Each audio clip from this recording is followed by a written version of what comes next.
टूटते रिश्तों का घर। उत्तर प्रदेश के एक छोटे से गांव में एक बड़ा और मशहूर परिवार रहता था। उस परिवार के मुखिया थे राम प्रसाद जी। गांव में उनकी बहुत इज्जत थी। उनके दो बेटे थे, बड़ा बेटा सुरेश और छोटा बेटा महेश। सुरेश की पत्नी थी कविता, जो घर की जेठानी थी। महेश की पत्नी थी निशा, जो देवरानी थी। शुरुआत में सब कुछ बहुत अच्छा था। बड़ा सा आंगन, एक साथ बनता खाना, शाम को सबका हंसना बोलना। ऐसा लगता था जैसे यह परिवार हमेशा खुश रहेगा। लेकिन धीरे धीरे घर में छोटी छोटी बातों ने आग पकड़नी शुरू कर दी। जब निशा शादी होकर घर आई तो सब उसकी सुंदरता और समझदारी की तारीफ करते थे। सास शारदा देवी भी उसे बहुत प्यार करती थी। यह बात कविता को अंदर ही अंदर चुभने लगी। उसे लगने लगा कि अब घर में उसकी अहमियत कम हो रही है। एक दिन रसोई में शारदा देवी ने कहा, निशा बेटा, तुम्हारे हाथ की खीर तो बहुत स्वादिष्ट बनी है। बस यही बात कविता के दिल में तीर की तरह चुभ गई। रात को उसने अपने पति सुरेश से कहा, अब माँ को मेरी बनाई चीजें पसंद नहीं लगती। नई बहू आ गई है ना। सुरेश ने समझाया, तुम बेकार की बातें सोच रही हो। लेकिन कविता के मन में शक का बीज पड़ चुका था। महेश अपने बड़े भाई सुरेश की बहुत इज्जत करता था, लेकिन धीरे धीरे दोनों भाइयों के बीच भी दूरी आने लगी। कारण था घर का खर्च और खेती की कमाई।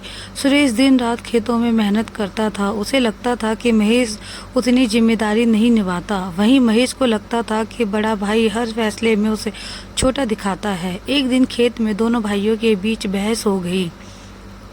सुरेश गुस्से में बोला, सिर्फ घर में बैठकर बातें करने से जिम्मेदारी नहीं निभती। महेश भी तिलमिला गया, भैया मैं भी इस घर का बेटा हूँ, नौकर नहीं। उसकी आवाज़ें पूरे खेत में गूंजने लगी। अब घर का माहौल बदल चुका था। रोज किसी न किसी बात पर टकरार होने लगी।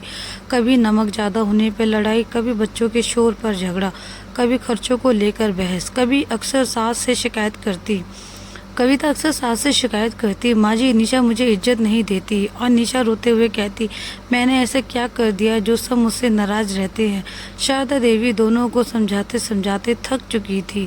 दिवाली का दिन था, घर सज रहा था, रिश्तेदार आने वाले थे। शारदा देवी ने कहा, इस बार पूजा की तैयारी निशा करेगी। बस फिर क्या था, कविता का गुस्सा फूट पड़ा। हर काम अब वही करेगी तो मैं यहाँ क्यों हूँ। निशा ने भी पहली बार जवाब दिया, दीदी मैंने आपका क्या बिगाड़ा है। देखते ही देखते बात इतनी बढ़ गई कि दोनों बहुएं पूरे आंगन में लड़ने लगी।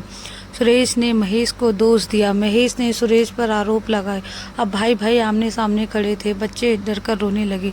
रिश्तेदार चुपचाप तमाशा देखते रहे। उस रात पहली बार राम प्रसाद जी ने रोते हुए कहा, जिस घर को जोड़ने में पूरी जिंदगी लगा दी, आज वही घर टूट रहा है। कुछ महीनों बाद बात इतनी बिगड़ गई कि घर बांटने की नौबत आ गई। आंगन के बीच दीवार खड़ी कर दी गई। एक तरफ सुरेश कविता रहने लगे, दूसरी तरफ महेश और निशा। अब एक ही घर में दो चूल्हे जलने लगे। सास शारदा देवी कभी इधर तरफ बैठती, कभी उस तरफ, लेकिन उन्हें कभी अपनापन नहीं मिलता था। अचानक आई मुसीबत। एक दिन राम प्रसाद जी को दिल का दौरा पड़ गया। पूरा परिवार अस्पताल पहुंचा। डॉक्टर ने कहा, इनकी हालत गंभीर है। पहली बार दोनों भाई एक साथ खड़े होकर रो रहे थे। शारदा देवी भगवान से प्रार्थना कर रही थी। राम प्रसाद जी ने कमजोर आवाज में कहा, अगर तुम लोग ऐसे ही लड़ते रहे तो मेरे बाद यह परिवार पूरी तरह बिखर जाएगा। उनकी आंखों में आंसू बहने लगे। उस पल सबको अपनी गलतियों का एहसास होने लगा। अस्पताल से लौटने के बाद कई दिनों तक घर में सन्नाटा रहा। एक दिन छोटी सी बात ने सब बदल दिया। महेश का बेटा बीमार पड़ गया। रात बहुत खराब थी, गांव में डॉक्टर नहीं मिल रहा था। तभी सुरेश अपनी बाइक लेकर आया। उसने बिना कहे कुछ बच्चे को अस्पताल पहुंचाया। पूरी रात वह अस्पताल के बाहर बैठा रहा। सुबह महेश की आंखों में आंसू थे। भैया मैंने गुस्से में बहुत गलत बातें कही थी। सुरेश ने छोटे भाई को गले लगा लिया। दोनों भाई फूट फूट कर रो पड़े। उधर कविता ने देखा कि निशा सारी रात जाकर सास की सेवा कर रही है। उनके मन का अहंकार धीरे धीरे टूटने लगा। एक दिन वह निशा के पास गई और बोली, शायद गलती मेरी भी थी। निशा की आंखें भर आई, दीदी मैं तो हमेशा आपको बड़ी बहन मानती थी। दोनों एक दूसरे से लिपटकर रोने लगी। शारदा देवी दूर खड़ी सब देख रही थी।